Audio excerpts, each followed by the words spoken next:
really want me to get arrested? I'm about to slap your blonde ass back to Timbuktu, honey. Hey ho, silver lining, what is going on? Yo, yo, yo, it's me again, Ganastasi the Third. Quarantine is such a lonely word. Nice to see you nice. I'm going slightly mad. It finally happened.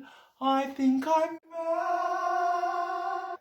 Do you know what? I wonder if anyone out there can hear me, seriously, because I am going crazy in here. Crazy! Today, we're going to talk about what it was like for me living in Saudi Arabia. I can't believe it either. Like, I lived in Saudi. Wow, it's weird. Because, like, basically, like, Saudi, it's like, very few people have seen it. Obviously, Muslims go there because they go for pilgrimage. But, like, people have their opinions about it. Not going to lie. But something I'm going to talk about specifically is three things, and this is in spirit of the revolutionized Saudi. For any of you guys who don't know, Saudi used to be a country where women couldn't drive, where borders were closed off to anyone who wasn't a tourist, a Muslim traveling for pilgrimage, or someone with a work permit. And religious police were everywhere. Like, they used to patrol to make sure people were in line with their idea of Islamic principles. Now, all of that has changed. The Crown Prince Mohammed bin Salman Al Saud, he's come along and now he has revolutionized Saudi. He's literally like allowed women to drive. And Mutawas, who are known as religious police, he's limited their power. And he's opened up cinemas. And he's opened up the borders to tourism. And he's friggin' allowed concerts with Sean Paul and Mariah Carey.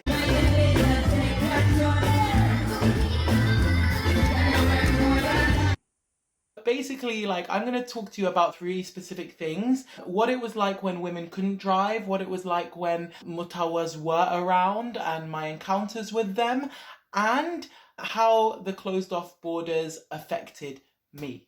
So yeah, I think that's it. Let's just go straight into it. I lived in Saudi from 2007 to 2011, and I went there because my dad got a job as a principal, and we lived on a compound, which is kind of like a gated community, well, walled off. It's literally behind walls. It's very secure. I'll do another video talking more detail about what compounds are like, but they're like expat haven. The rules are different in there. You don't feel like the strictness of Saudi law.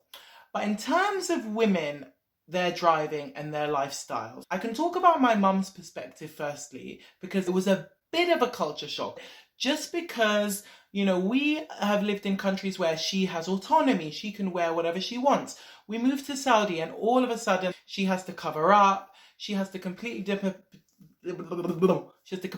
depend on my dad because she can't drive. And, you know, whenever she wants to go somewhere, my dad has to take her. She can't just get into a car. And so that was, like, at the beginning, a little bit frustrating for her. But there were options. And soon after, we came to realize that there were buses on our compound that took ladies to the mall. Okay, fine. It's like, throw me a bone, why don't you? But it is better than nothing, you know. And also, one other thing, we came to learn that a lot of women use drivers. They're not really even seen as a luxury. Saudi families, Saudi women, like, they have drivers. And so I had a Saudi friend who was a girl who, like, was so liberated. Like, she literally, like, whenever she wanted to go to the mall, when she wanted to go to the pharmacy, like, wherever the hell she wanted to go, she could just call up her driver and he would take her in a click of a finger. And that was kind of a given for Saudi women. It wasn't advised that they take taxis because, you know, they're dangerous and all of that kind of thing. But that was kind of the way women got over not driving, by having their own personal drivers. And again, I must reiterate, like, in other countries, drivers are like super, like, luxurious. They're a real kind of privilege. But in the Middle East, drivers are kind of a given. You have a driver because it's just a necessity. I had another Saudi friend who wasn't so rich. She still had a driver. The next thing to talk about is the religious police. Now, with the religious police, I've had a few encounters with them, and to be honest, like, I was a little bit afraid of them. The times when I had encounters with them is when I used to go to the mall with my friends. Now, the way that the malls work is that there are two different kinds of malls. There are family malls and there are singles malls. Now, with family malls, only people who are families, obviously, can go in. Single women can also go in. And then, like, you can kind of get through if you're, like, mixed gender Or sometimes like we would go with my friend's mom and then she would go off and then me and our friends would go off. Like we would find ways to be able to go into the family malls. Family malls were nicer. They were more like taken care of. I lived in Al Khobar, which was on the East Coast. The family mall was just nicer. I actually like the idea that there's a family mall and a singles mall. Like I feel like any girl in the West would vouch for a family mall where men would not harass them, because those malls were literally created so that men would not harass women. Can I get an amen? So anyways, back to the idea of the religious police. I used to get really scared because obviously if I was with mixed gender friends, like with some girls and some guys, we're not allowed, if we're not related, to be hanging out, really. Like obviously Al Khobar was like a little bit more relaxed, but we're not really allowed to. There were a couple of times when we ran into them. There was one time when I was with my white American friend. And, oh no, she was white British friend. Yeah. And she had short blonde hair. And my problem is that I look Saudi. Everywhere I've lived in the Middle East, they tell me I'm from that country. So in this country, they told me I look Saudi. So basically, that would be a problem, because when they would see me with white girls, they would be like, why is a Saudi boy with a white girl? So that's why it would freak me out even more, because I'd be like, oh my god, the religious police are going to freaking jail me thinking I'm Saudi and being blasphemous for hanging out with a white girl. So this one time, the religious police, like, they usually have long beard, they have like these cloaks around them with golden lining, and they have like these white, long, what they call dishdasha or thobe or kendura. The normal ones go beyond the ankles, but these guys go above the ankle. That's what kind of identifies them. And then they would wear sandals. This particular time, he starts shouting hijab at me and like saying all these Arabic words. And it was obviously him signaling for me to tell her to wear her hijab. And I was freaking sweating because I was like, oh my god, he's gonna arrest us. I was like, put on your headscarf. And she was like, no, I'm not putting it on. And I was like, oh my god, do you want me to get arrested, woman? Do you really want me to get arrested? I'm about to slap your blonde ass back to Timbuktu, honey. I was annoyed, but you know what? Like, we got away. We just walked on. We briskly walked away, and he didn't do anything. But that was like one of the run-ins. You really did see them, and you really did feel that kind of worry. Like, I remember distinctly the feeling of anxiety I would have in a mall with my friends, because I was worried the religious police would shout at us, get us in trouble and things like that. And so I would avoid going to the malls because it would cause me worry. Like, we'd be walking through shops and I'd be like freaked out, like, oh my god, like looking over my shoulder, waiting for a religious police to tell me off.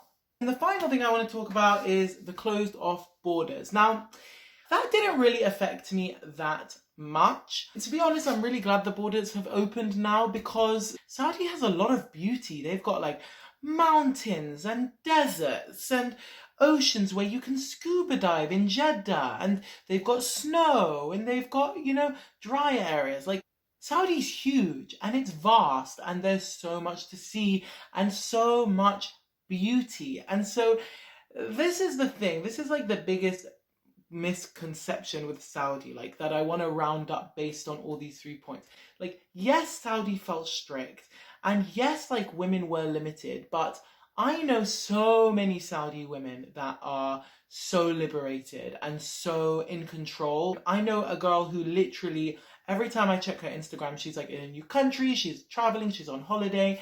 This is not to undermine those who may not feel that way, but so many women are super liberated and super educated. There's so much to see in Saudi, and the GCC I hold as a very special place in my heart, because I've lived there for so many years, and for people to be able to now really feel that heritage that Saudi has to offer and all of the beautiful terrain that they have, it's just a shame that people weren't able to see it sooner. So I hope that was interesting for you. I hope you enjoyed hearing about what Saudi's like. If you are interested in learning about Saudi, do let me know. Like, leave it in the comments below. Like, I can talk for hours on end about it, honey, for hours on end. Okay, guys, for the last segment of my video, as always, I'm going to talk for 1 minute about one thing that has inspired me lately.